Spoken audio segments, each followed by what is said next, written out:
and thank you for joining us today as we discuss the minerals necessary for the 21st century economy. My name is Abigail Wolf, co-chair of the new Coalition for the Coalition of Responsible Mineral Competitiveness and director of the Center for Critical Mineral Strategy at State.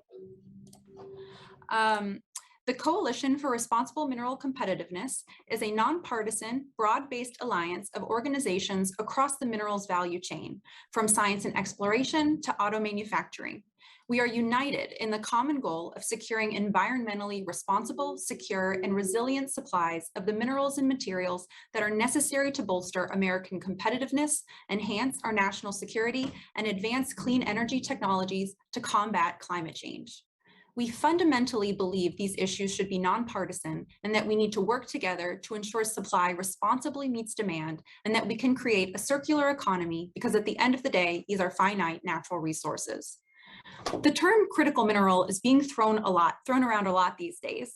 As we know, there are many mentions of critical minerals in shoring up the mineral supply chain signed into law yesterday in the bipartisan infrastructure bill, including new investments in upstream minerals mapping, midstream battery materials processing, and further downstream battery manufacturing and recycling.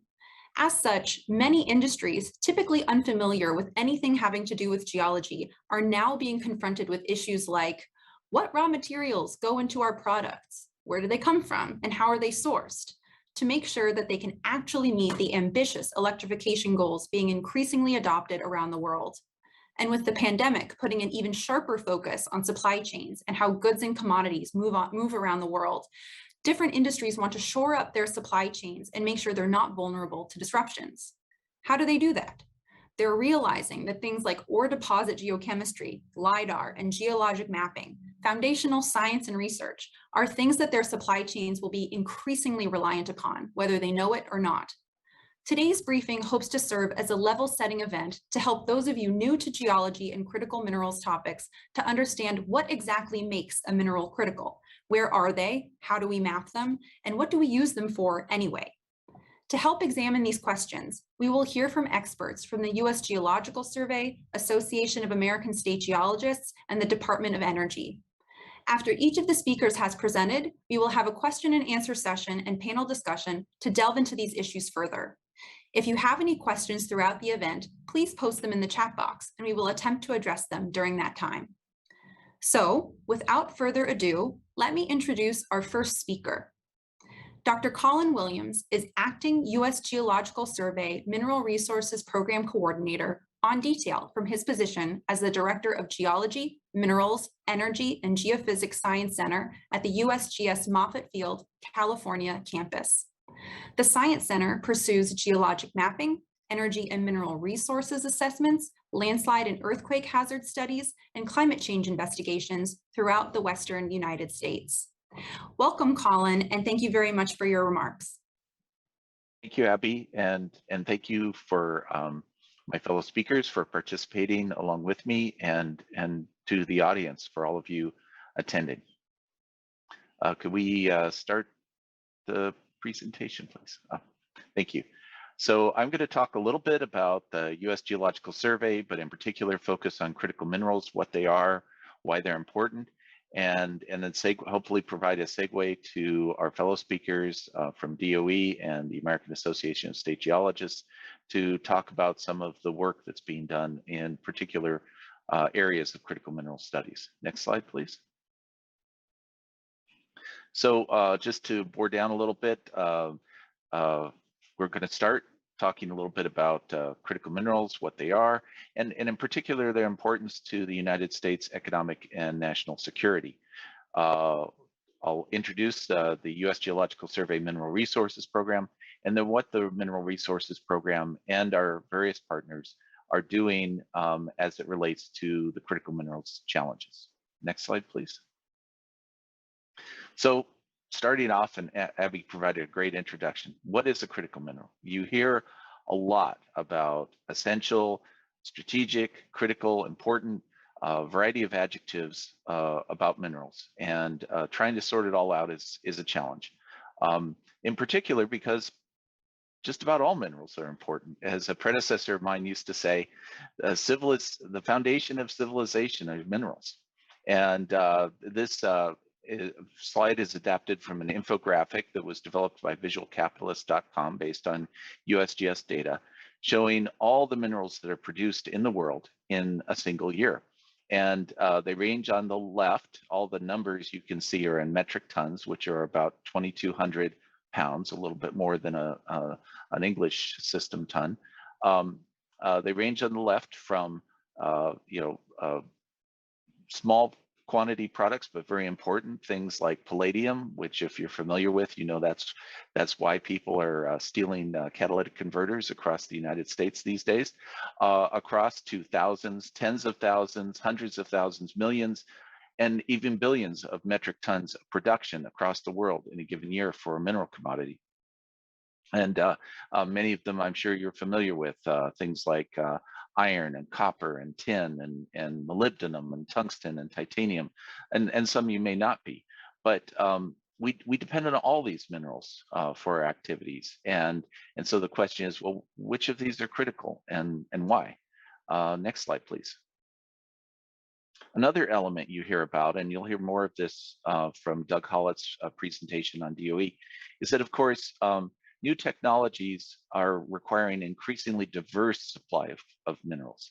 So one aspect that comes into the discussion is how do we manage the energy transformation, or find supplies for batteries for electric vehicles, or advanced technologies in medicine or defense.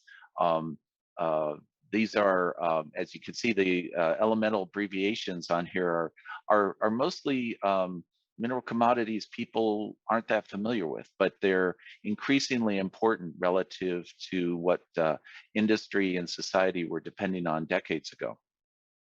Next slide, please. But fortunately, we have a legal definition in federal law of that guides us on critical minerals. And even better, this legal definition aligns with the expert opinion across the mineral commodity sector, in private industry, in government, et cetera. And first and foremost is that critical minerals are essential to the economic and national security of the United States. So that's the first basis to evaluate in considering whether a mineral commodity is critical or not. But the second and extremely important part is that the supply chain of that mineral is vulnerable to disruption. And we'll talk about aspects of that next, but that is really the key to understanding which minerals, all of which are important, most of which are essential, but which ones are critical. Next slide, please.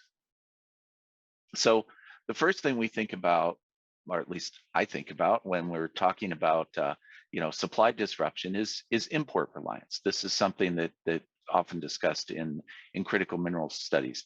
And on this slide on the left, you see a graphic that was prepared by the USGS National Information Center, runs down a list of different mineral commodities, and the blue bars represent the extent to which, on a scale of 0 to 100%, we're dependent on imports for those commodities.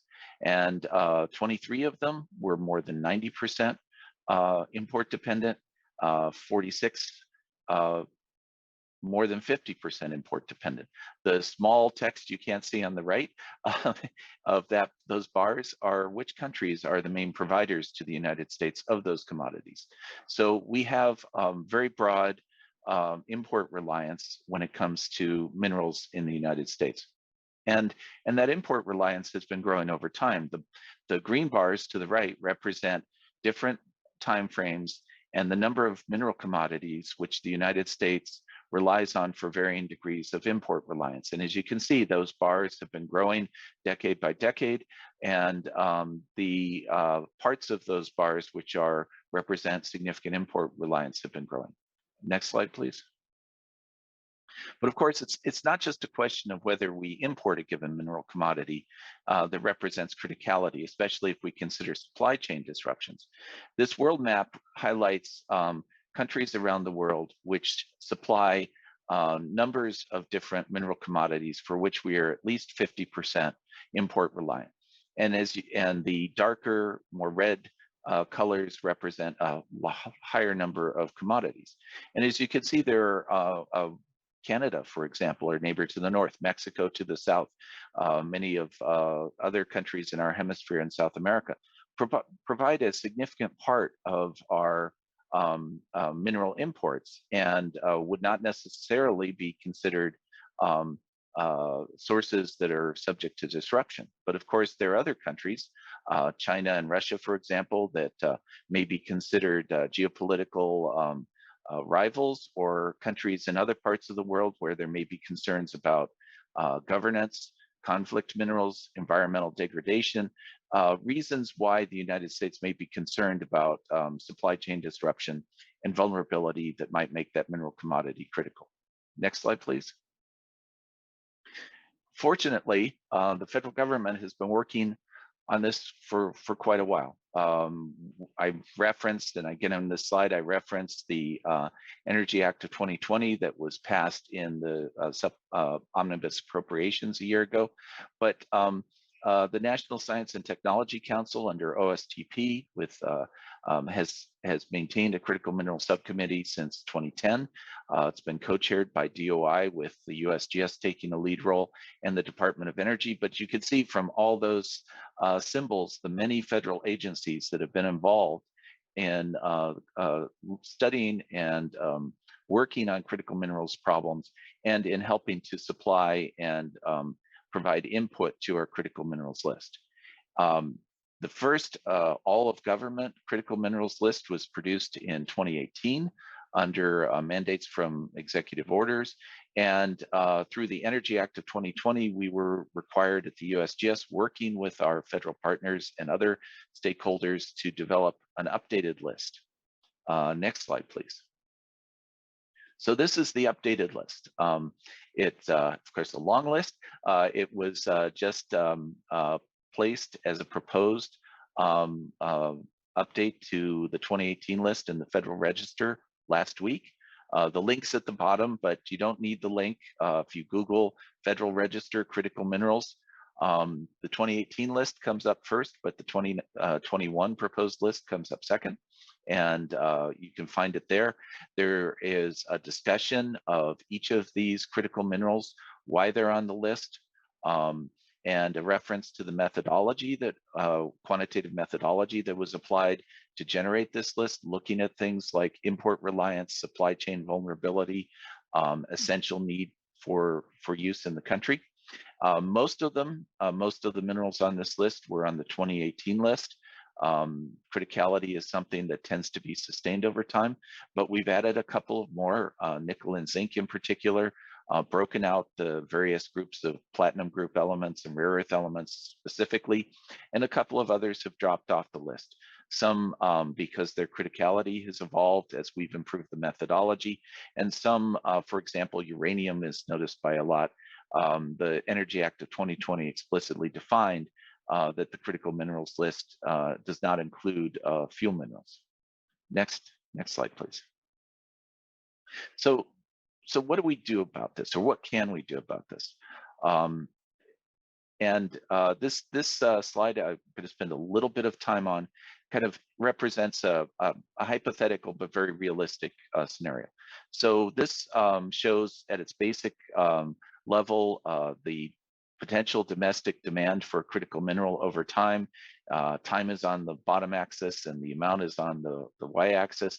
You can see a situation as we approach the present day, demand for that mineral increasing, and the domestic supply, which is the line on the bottom in the lower left, declining. So we end up with what's highlighted with that orange oval, a very large import reliance, and perhaps a large part of that import reliance, maybe all of it, is subject to vulnerability and disruption.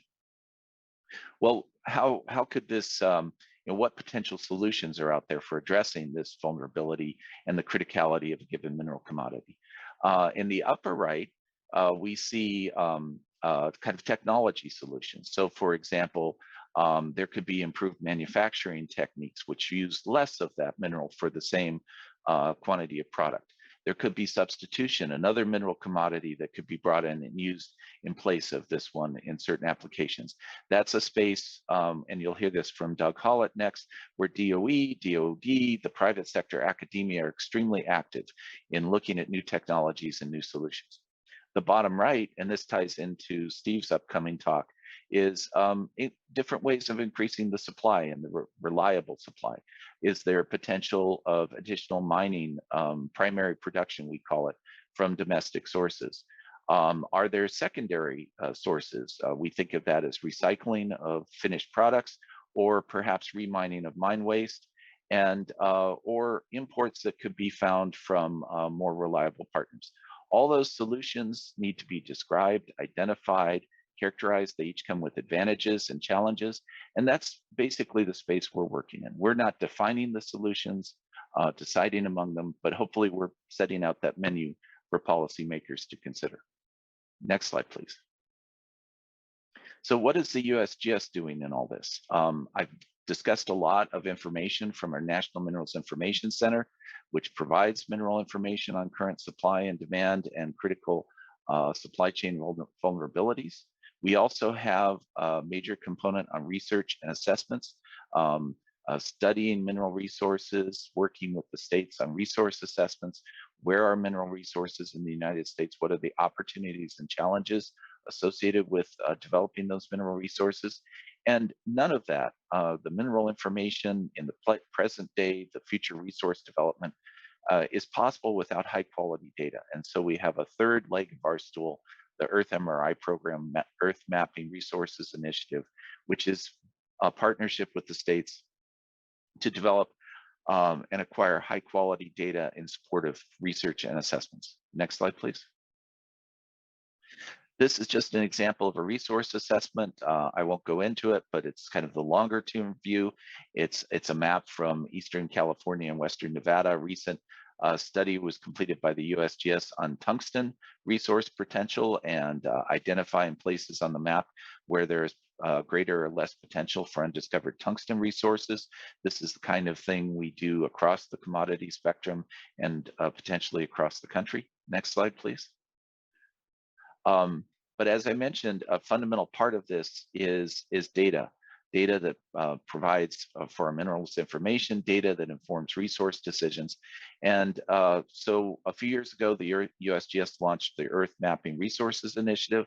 It's a multi-organizational partnership, especially with the state geological surveys, to collect state-of-the-art geological, geophysical, and topographic data across the United States to better inform the studies that we do and our partners do on critical mineral resources. Next slide, please.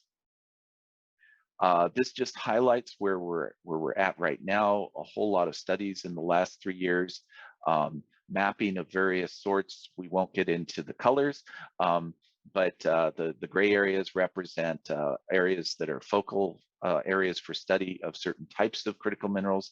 And then the colors represent different types of studies that have been done there. And then next slide, please. We're also expanding this effort to include the topic of secondary recovery and mine waste. As I mentioned before, there are often other minerals that can be recovered from primary ore, but companies haven't necessarily seen this as needed as they are now or economic. And mine waste, of course, presents an environmental challenge. And we believe that there is a lot of space in studying the potential for resource recovery and remediation of mine waste that, of course, exists across the country. Next slide, please. And then finally, just to touch on it, we've all heard a lot about the infrastructure supplemental that was signed into law earlier this week.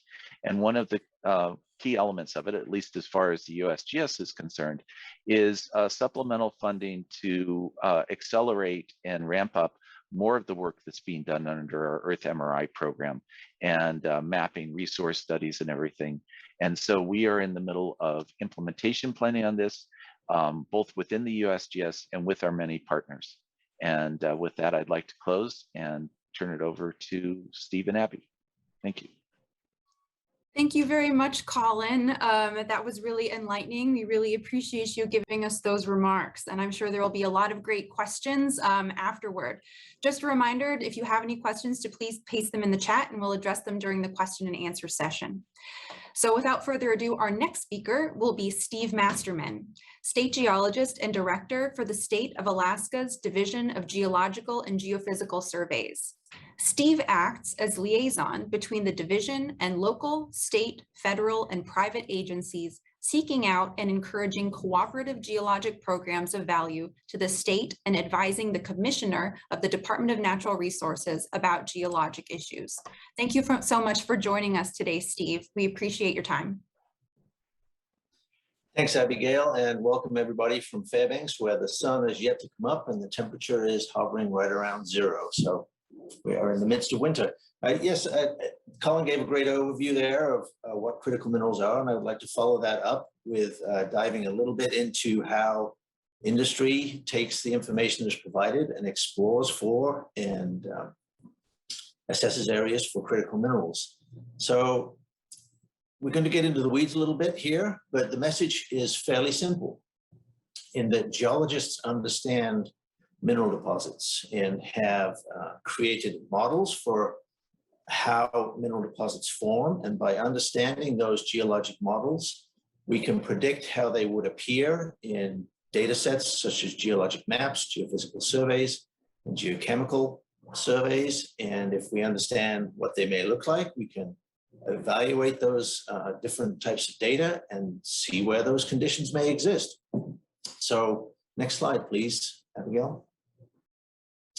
So modern exploration, as I mentioned, uses geological models. And I think it's pretty fair to say that geological models are fairly well understood for most, if not all, mineral commodities. And all mineral commodities can be described by a geologic model. And the geologic model basically tells you where these deposits are formed in a plate tectonic sense, what rock types they occur in, what minerals they contain, perhaps what ages they are, and how the formation of those mineral deposits has changed the rocks that they occur in and the surrounding rocks. They also contain information about the chemistry. So what metals are present, what metals are added, what metals are removed.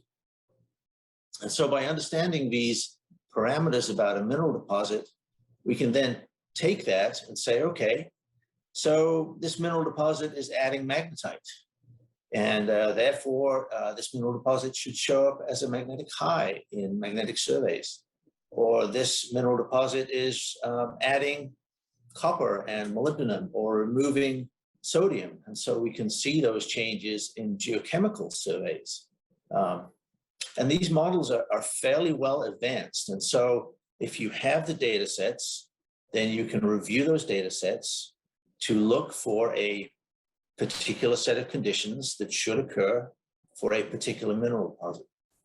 And that is how modern exploration essentially works. It's no longer a prospector with a mule and a pick and a gold pan and a floppy hat wandering across the desert Southwest.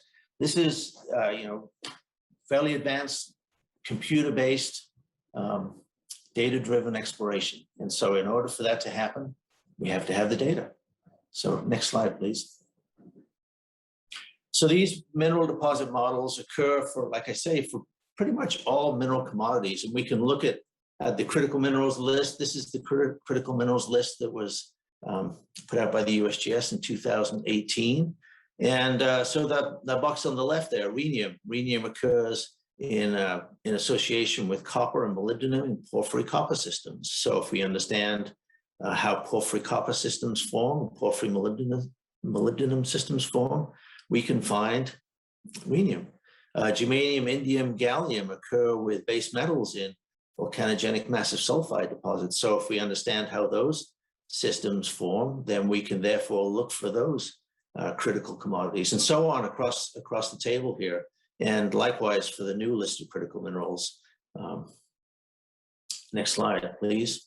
So we're going to burrow successively down into some of these geologic models, looking at, in this case, I've focused on platinum group metals, and then we're going to focus on one of those metals, palladium, and where it may occur. So platinum group metals, these are the basic geologic models, and we understand how these form, what rocks are present, what minerals are present, what geophysical signatures these would have, and what geochemical signatures these would have. So again, by understanding that basic information, we can go find these things. Next slide, please. So this is an example of what kind of information one would see in a geologic model for a porphyry copper deposit, which would typically can contain the critical minerals palladium and rhenium. And so we see that there are geological parameters. We know they occur in certain rock types, certain granitic intrusions. We know where they occur on the planet in terms of plate tectonics, that they occur above subduction zones. We know that in the desert Southwest, they're within a particular band of age. We know that they have specific responses geophysically, like the core of these systems tends to be high in magnetite, so they should show up as a magnetic high. We know that there's a clay alteration zone surrounding that core, and that should show up as being electrically conductive. We know the metals they contain, so we know what geochemical signature they should show on stream sediment samples or rock samples. And we know that there are zonations of metals around the core of the economic core of these deposits. So by looking for those zonation patterns, we can zero in on the center of the mineral system as well. Next slide, please. So this is visually what a porphyry copper model might look like. On the left is the mineral alteration shells, if you will. And so these are like layers of an onion, concentric around the central portion where the ore minerals are found. And by understanding, like I say, the minerals present, we can predict what these minerals would show in geophysical surveys. And that is a critical tool in exploring for these systems. And on the right, similarly with the geophysical signature, is the zonation of metals that are present in the core and surrounding the core of a porphyry copper system. So again, by looking for this zonation pattern, we can zero in on the economic heart of the system where the metals could be mined and recovered.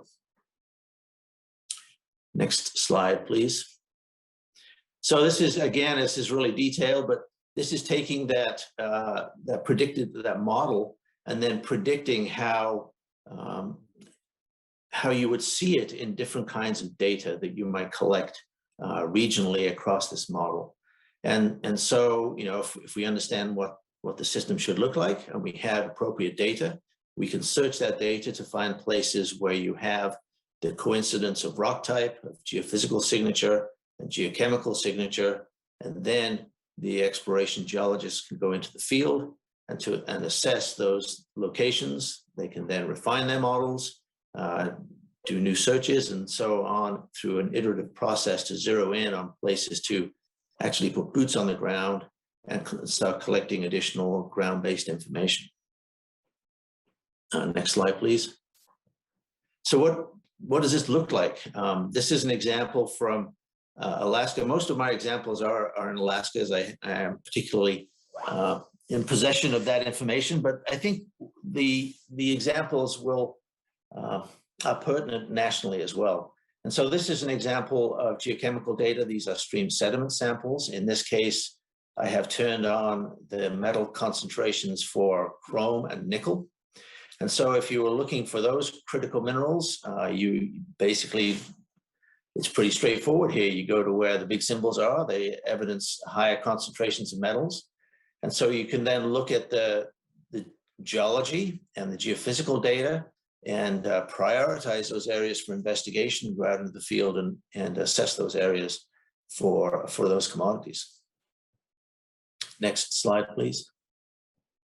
This is an example of an airborne geophysical survey. On the left is sort of the top-down view, and you can see that there are brighter colors, I guess, and those brighter colors indicate higher magnetite content. And in this case, the high magnetite content is an indicator, or it's associated with high copper and molybdenum contents that are associated with a porphyry copper system. So in the right-hand pane, you can see a cross-section that was modeled from that geophysical data, and the drill holes in there with the metal content shown elevated, coincident with the magnetic high. And so very clearly you have a geophysical survey that located a magnetic high. The magnetic high was modeled and drilled, and you are, bingo, you found a porphyry copper molybdenum system. Next slide, please. So that's great, but so where do we have data? And this is a map of Alaska showing where we have appropriately scaled geology maps for this kind of work. And we are about 20% mapped. And I think if we were to look at this nationally, we would see a very similar kind of pattern across the country, that it's not completely mapped at appropriate scales. And that's part of the reason for the collaborative program that we have with the USGS. Next slide, please. This is a map showing where we have airborne magnetic surveys in our state. And again, it's a different distribution. So some places have airborne magnetic data and some places do not. Those are shown in green on this map, and the pink areas, or the pink outlines, are what we have defined as the critical mineral belts in our state. So those are the areas where we feel like we have high potential to host various critical mineral commodities. So you can see some parts are better mapped than others. And, but next slide, please. So, but then if we take this information and say, okay, well, where do we have coincident data? Where do we have both geologic mapping, geophysical surveys, and geochemical data that would allow us to do this kind of model-based mineral exploration? And for our state, the green areas here are where we have those 3 data types. And you can see it's a very small percentage of the areal extent of our state. And I think that that's pretty accurate if you were to do the same nationally as well. You would have a very small percentage where you have, that appropriate overlapping types of data to allow this model-based exploration to occur. And on this map, the red outlines, red dashed outlines, are again the critical mineral polygons. So you can see very clearly here in many of those polygons, there are no areas where we have this overlapping layers of data to facilitate this modern model-based exploration. Next slide, please. So basically, again, I think it's fair to say that geologists have a good understanding of how mineral deposits form, the criteria, the circumstances that are necessary to permit their formation, and then what that means for what they would look like on geologic maps, on geophysical surveys, and on geochemical surveys as well. But like I say, in order to do that kind of assessment, you have to have those data sets. And for much of our nation, those data sets are simply not there. And that is why the USGS has shown great leadership in working with the states and working with Congress to start the Earth MRI initiative. And next slide, please. It's a great initiative for acquiring those basic data types that are necessary to assess areas across our nation for critical minerals. So it is funding acquisition of geophysical data, of geochemical data, and of new geologic mapping. And that's all in close partnership with the states. And I think it's fair to say it's working well. It's a great program. The states are basically being the boots on the ground for the USGS and doing a lot of the work and providing that information so that it can be integrated nationally under the the guidance and I guess the leadership of the USGS. And that information is being made public so that not only is it available for national assessment of critical mineral resources, but it's available for industry to go out and use this information to locate the critical minerals to increase the domestic supply of critical minerals, as Colin mentioned, is one of the strategies for addressing this national shortfall. So I believe that's my last slide, and I'll turn it back over to Abigail. Thank you. Thank you. Thank you very much, Steve. That was wonderful. I think you've given us all a lot to think about and unpack there, and really discussed a lot of issues that are very new to people. So hopefully we can get down a little bit more into some clarifying questions for people during the question and answer, but that was really wonderful. Thank you, Steve. So with that, our final speaker will be Doug Hollett. Doug is the Special Advisor for Critical Minerals and Materials Supply Chains at the Department of Energy.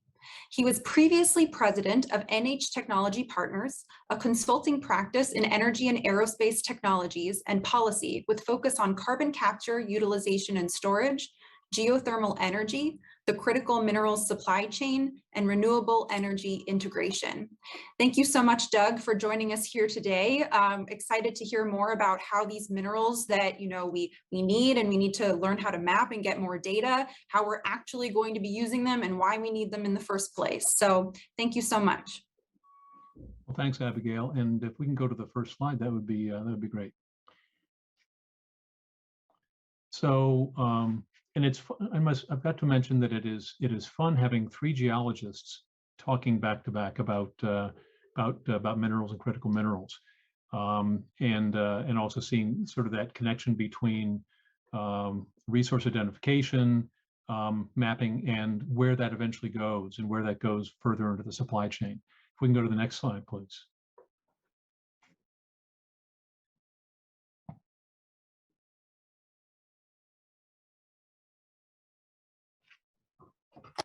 Sorry, technical difficulties on my end. One second, Doug. I'm trying to get the slides up here. Oh, great.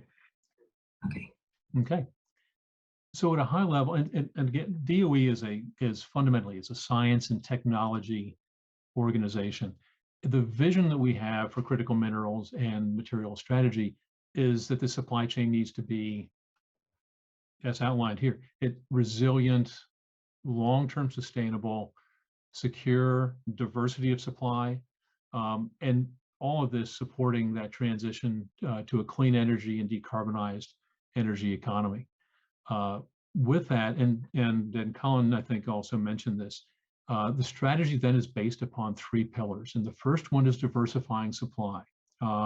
It's more than one source. It just lowers the risk of disruption. Developing substitutes for these critical materials as part of that risk mitigation, and then finally reuse, recycling, and more efficient use of these materials, and really accelerating the sort of the reuse and the recycling of minerals and materials, so that you don't have to always go out and go find brand new greenfield sources. So the next slide, please. So these critical minerals and materials for decarbonization, you can see on the left a slide or a picture that shows the potential growth under a number of scenarios of critical minerals, and up to 4 to 6 times growth overall in these materials required for this transformation I mentioned previously.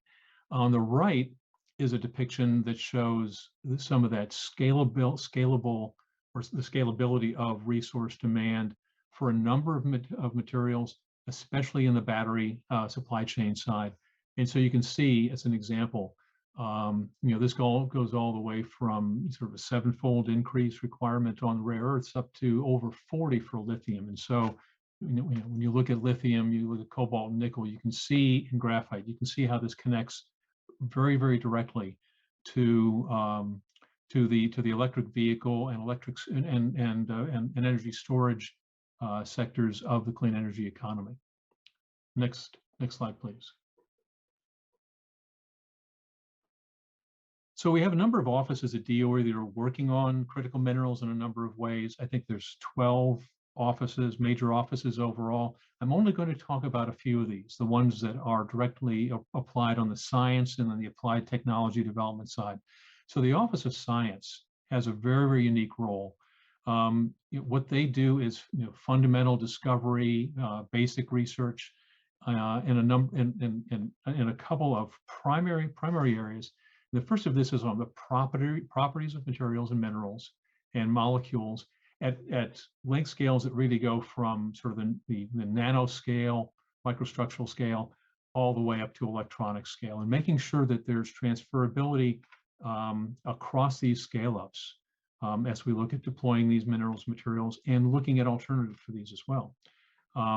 And the research really goes in the direction of two primary aims. One is addressing and improving the efficiencies of the use of critical elements in their extraction, and then also reducing the reliance on these elements by discovering substitute materials. And this is very exciting. There's a very strong application for this in battery materials and battery technologies.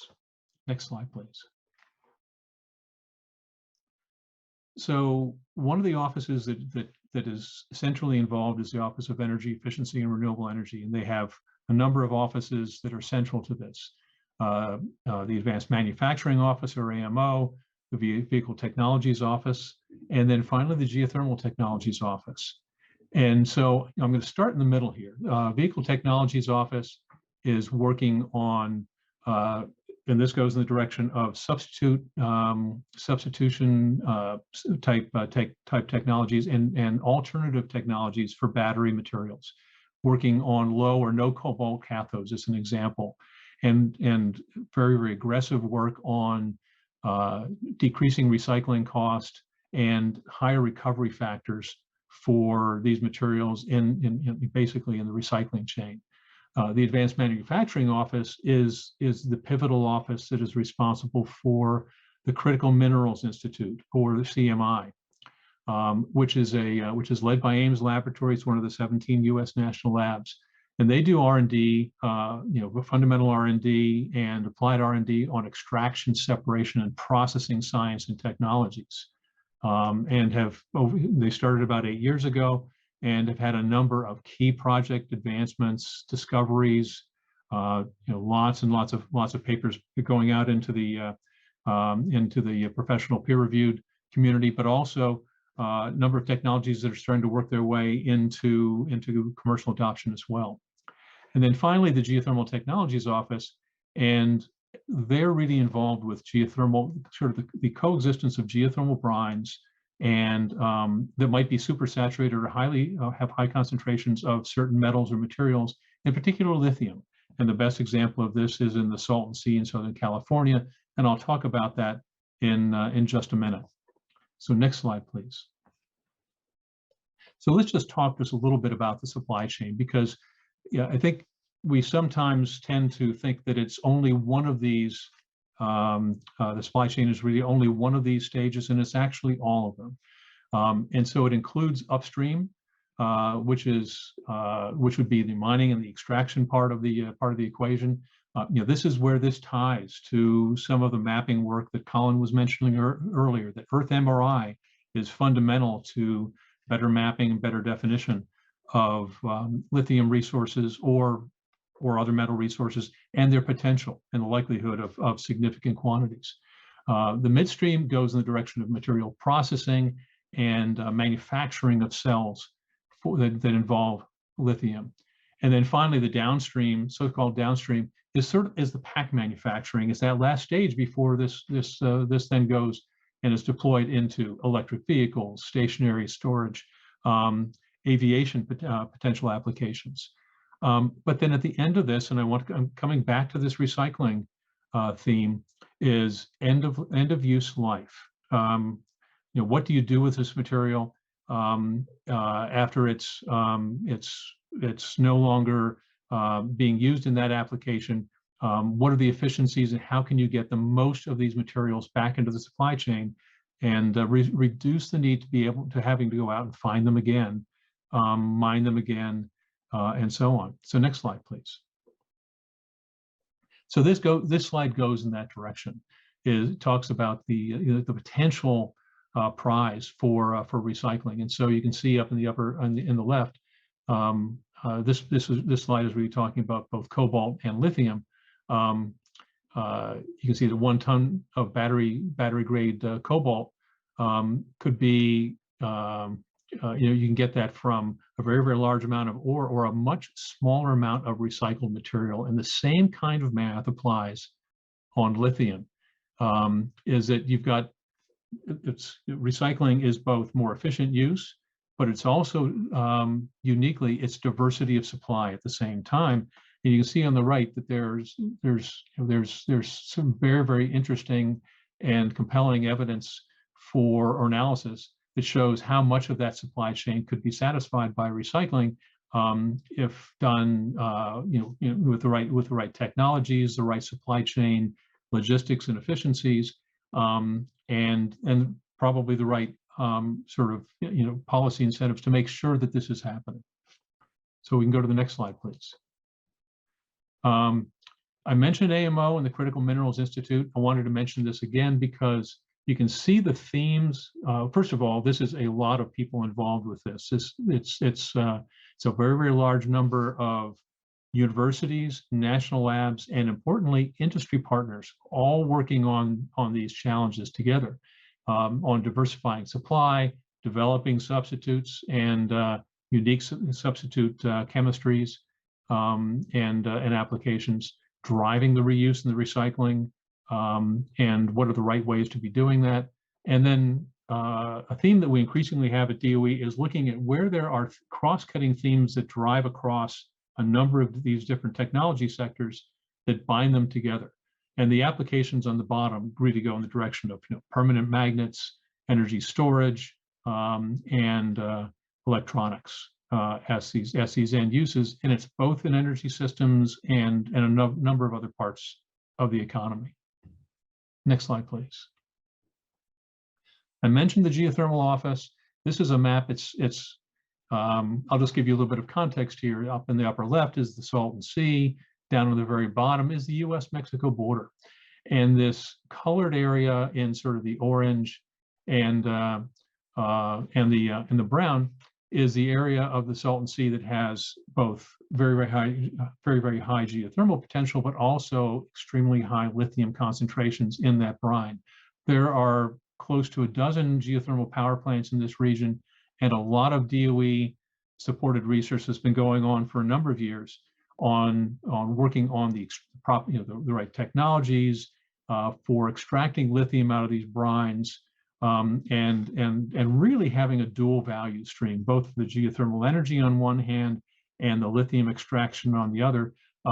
This is a tremendous geothermal or tremendous lithium resource, and potentially developed at scale could satisfy a very, very large percentage of U.S. demand, providing we were able to advance these technologies and mature them and get them out into commercial and economic adoption. Next slide, please. And then finally, another one of the applied offices is the Office of Fossil Energy and Carbon Management. And they've been working for a number of years on the extraction of rare earths, initially mostly light rare earths, but now it's a broader suite of materials.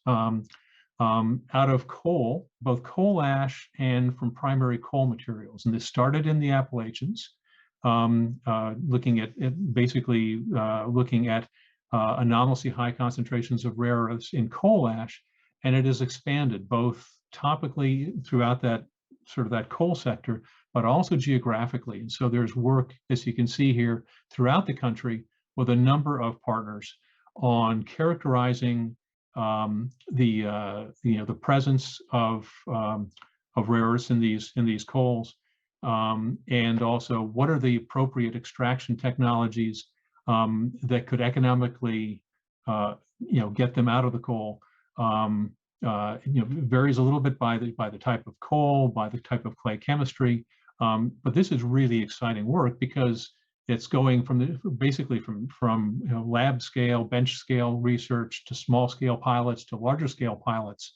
And the goal is is basically to get these technologies to where they're rampable, they're scalable to much more significant volumes.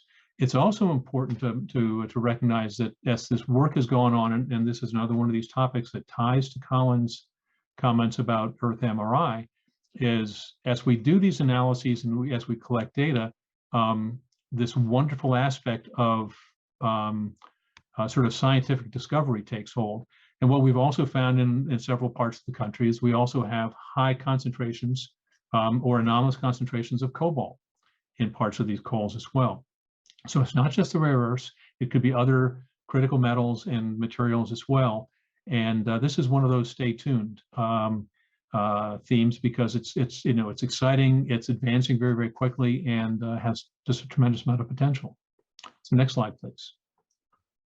And so this is my last slide. I mentioned earlier the three themes the DOE is focusing on in its strategy around critical minerals and materials. And it's diversifying supply, it's developing substitutes, and then working strongly on recycling and reuse and more efficient use. And you can see that these on the left here, that we have involvement across this basically the science and technology ecosystem, all the way from basic science to applied R&D, scalable demonstration and pilot projects, and eventually working on how do you get these technologies out into the market and commercialized. And this is where offices like the DOE Loan Programs Office, the Office of Technology Transitions, have a critical role in basically coupling in with the applied offices and the science offices, and helping these technologies get out of the lab environment, get out of the pilot environment, and out into industry. And with that, I think I'm done. Thanks. Thank you very much, Doug. We're going to bring the rest of our speakers back on screen here in just a minute. If we could get everybody to turn on their cameras. Excellent. And unmute your microphones. Thank you all so much for your remarks. I think we've learned an incredible amount, and we have a lot of great questions in the chat from the audience. So I'm going to try to set us off maybe with sort of a broad question, just while more people are putting their questions in the chat. And we'll maybe go through each of the speakers. So Colin, if you could address the question first, followed by Steve, and then Doug. Could you put a little bit more of a finer point on what are the major challenges sort of facing your particular agency or organization to make sure that we have all the information, resources, and tools necessary to make sure that supply responsibly meets demand? I'd say the biggest challenge we have, whether it's research dollars, personnel, data collection, is bringing our scientific knowledge up, bringing it up to speed with the rapid technological evolution in society. The diversity of mineral commodities they're being used, and their applications is changing very rapidly, and we're relying on, as Steve pointed out, on a earth science information base that was designed to investigate a lot of our traditional commodities like gold and iron and copper, and still extremely important, especially copper, as I'm sure others can illustrate with our energy transformation. And we're simply lacking that next generation of data to bring it up on par and help us solve these very challenging issues. Thank you, Colin. Steve? Yeah, thanks, Abigail. I think, as Colin mentioned, it's a challenge of making sure that we have data in the right places and in the right formats. And so in part, that translates into having enough people to do the work as well, and getting good quality geologists to be able to get them out in the field and get boots on the ground to do the mapping that's required to provide the information necessary is a real challenge for us. And I think it's a challenge nationally as well. Thanks. Thank you. Doug? Yeah, and I would echo Colin's comment about data. It's sort of the feedstock for everything we do. and it's vital, and it needs to be timely. So we need to do it as rapidly as possible and as accurately as possible. I think one other aspect is the scale of change and the pace of change of these both these sector changes and technology changes. And so I think we know how fast we saw adoption of solar PV, and year on year it would outstrip everybody's projections. Similar for wind, and I think we're right on the verge of having that same kind of very, very fun and very, very desirable scale and pace of change for all the technologies and the sectors that we see as being fundamental for clean energy systems and decarbonization. And so the underpinning theme here is perhaps one of urgency. Is we don't have a lot of time to waste. Thank you, Doug. I think you're absolutely right. I might carry on with this thread just a little bit more. Maybe Colin or Steve, could you touch on can you expand on just how much we actually know about our domestic mineral resources? Steve talked about sort of the lack of comprehensive mapping. How much do we know about what we have and where it is, and how much further do we have to go to figure that out? Oh, Steve, why don't I let you start off on that, and then I can follow up. That's okay. Yeah, thanks, Colin. I think it's fair to say that, like I said, we understand the geology that is associated with these commodities, and we have a broad picture of where those would be nationally, where those circumstances might occur nationally, and the states have a lot of local information on that as well. But just for reference sake, we're 20% mapped in our state. Our magnetic surveys were at 16%. Our radiometric and EM surveys were at maybe less than 5%. And so I think, that's probably a fairly good estimate for what that would look like nationally as well. And so there's quite a ways to go. And just to put dollar terms on it, we have estimated that to complete those data sets for our state would be about $175 million. And we're currently spending around $2 million. So that puts a timeline on it too, roughly 80 years to complete that information for our state. And like I say, we're just an example of what the situation is nationally.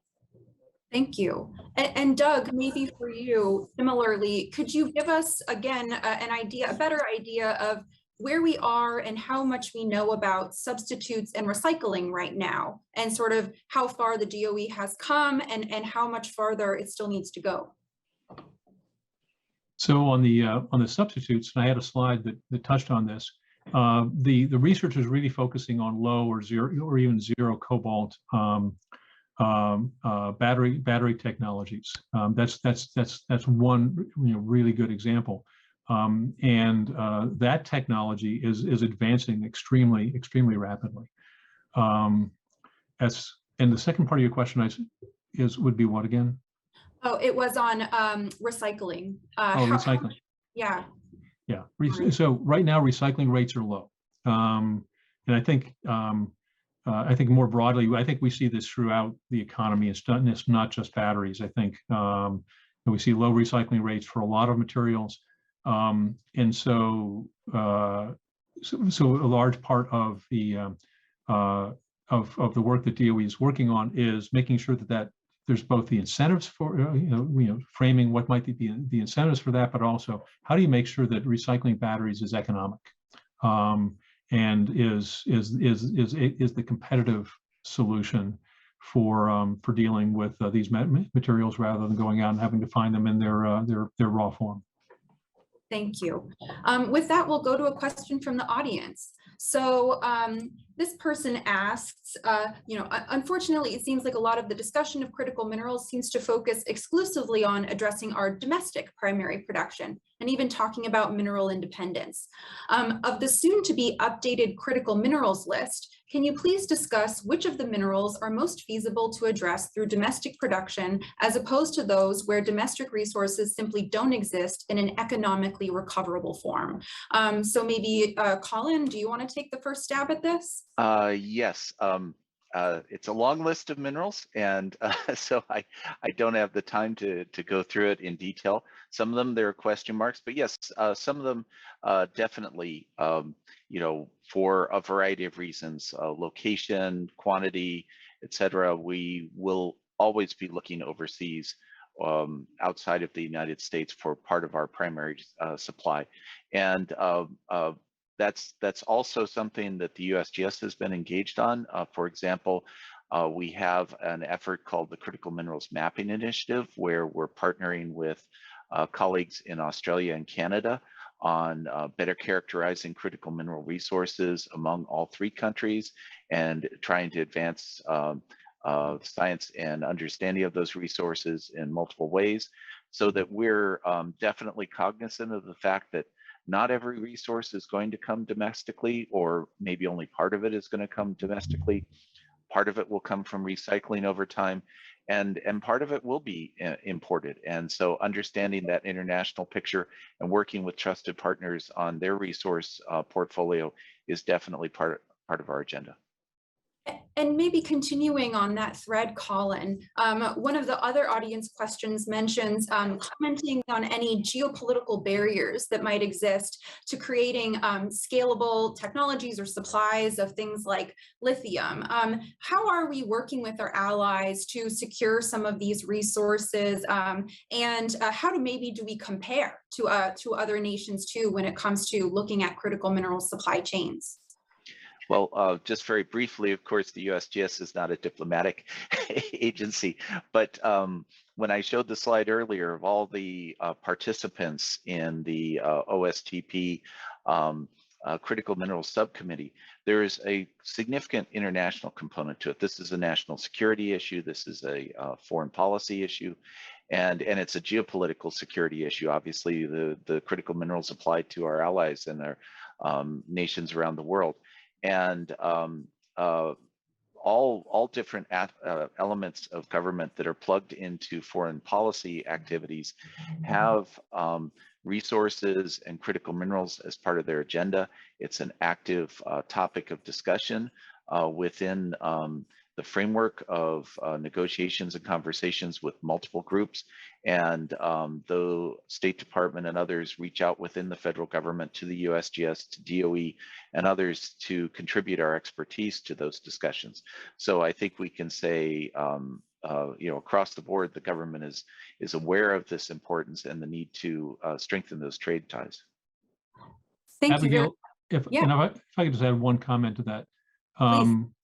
As geologists, I think we sometimes tend to, I know I sometimes tend to think of the supply chain as being the mineral. But the supply chain has a lot of different steps and stages in it. And so it includes where these materials and how they're processed. It includes where that processed material is then metallized, where it is manufactured, where and how it's manufactured. And so there's a number of steps, and in many cases, very, very diverse locations. And so we also see that as being a significant opportunity as well, is to lessen some of that risk and lessen some of that exposure by research into world-class, environmentally responsible and sustainable processing steps. It's just one example. Yeah, and that's an excellent point. And I think why this meeting today and many of our partnerships are so important, because there's a greater recognition of the fact that when we talk supply chains, as Doug said, we're talking everything in that supply chain. I think your lithium slide was excellent that way, including finished products and where those are made. Thank you very much. And I know we're a little over time here, so I'll just wrap it up with one more question to the group. And then any additional questions that were not addressed during this time, we'll feed those to our speakers and see if we can get them in writing for all of the participants here today. But so in a lot of your comments, you also touched on different workforce issues and subject matter expertise, and making sure that we have a robust pipeline, both here and among allies, so that we can make sure that we can meet these ambitious targets that we're setting in for for ourselves. So maybe again, if we could go, Colin, Steve, Doug, can you talk about in what ways we're partnering with local communities on workforce development, technical training, or other general awareness on the importance of these issues and making sure that we have the expertise necessary? Absolutely. This has been an increasing topic of interest, and I'm sure Steve and Doug will talk on it too within the federal government, within the USGS in particular. Doing what we can to further the pipeline of STEM graduates, as they're called, into our organization, and also we often mention the energy transformation. That transformation comes with many potential dislocations, and that reaches out within fields that we typically rely on for expertise within geology, geophysics, geochemistry, engineering, et cetera. And we're very interested over time in help contributing to efforts to smooth that transition and take advantage of expertise that's already been developed in other industries and see if that expertise can be applied and those people can be employed in addressing some of our future needs. Thank you. Steve.